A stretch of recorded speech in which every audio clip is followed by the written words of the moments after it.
damning new survey has warned that Westminster's culture of drinking is fueling abusive behaviour by MPs. Booze was a frequent factor in incidents reported to the Independent Complaints and Grievance Scheme, a watchdog set up in 2018 to tackle the slew of sexual misconduct allegations against politicians. The corridors of power are awash with watering holes, with almost £500,000 being spent on alcohol in parliamentary bars last year alone. The report comes as Tory MP Peter Bone had the whip removed this afternoon after being found to have committed acts of bullying and sexual misconduct. An independent review panel found the MP had trapped a member of staff in a room where he then exposed himself in a deliberate and conscious abuse of power. Bone called the allegations false and untrue.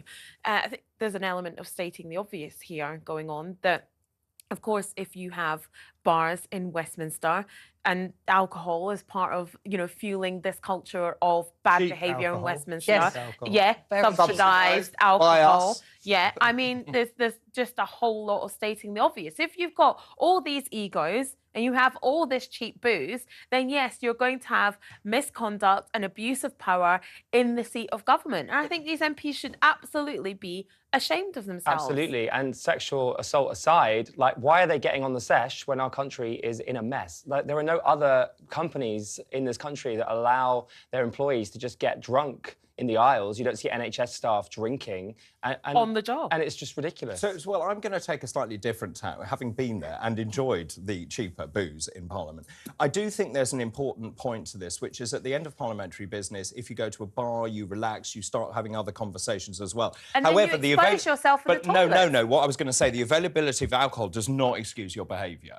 I mean, it's the same. That's not where it happens. Well, no. But also, if you go to any office.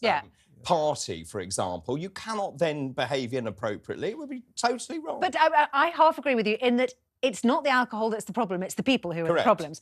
But it's also the late night culture of parliamentary votes, because what happens is everybody who's working on the parliamentary estate, whether it's researchers, MPs or peers, members of the House of Lords, they're all staying at work until 10 o'clock at night. So at least, very often, of course, they're going to say, what should we do while we wait for that vote? We'll go and have a couple of drinks, or Daisy, 5 or 10, and then the bad behaviour starts. But Daisy, we're at work till 10 o'clock at night, but none of us are half cut by the time the show ends. You speak for yourself. I was getting a whiff. I'd never come on the show unless I'm completely drunk, as you probably noticed. But to be serious for a second, do you know how many MPs are currently under investigation for sexually inappropriate behaviour? How many? If you think about it, there are 650 MPs.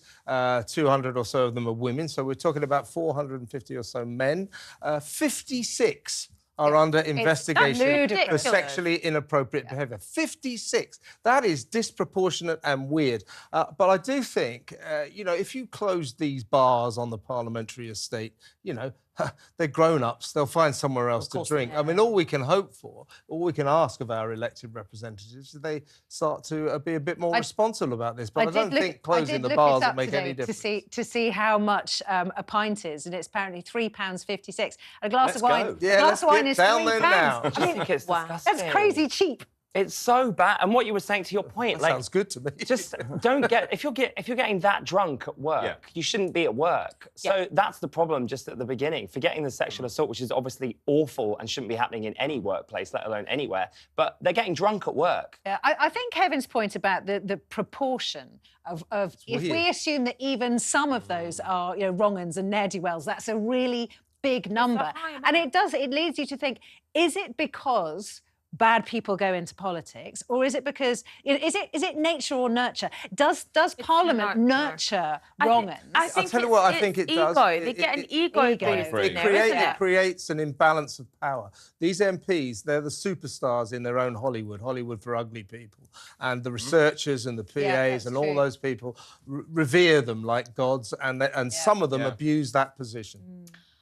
Well, I'm going to say, well said, Kevin. That doesn't happen. Must be the booze. It's drunk. Yeah. It's the booze, definitely. All right, coming up.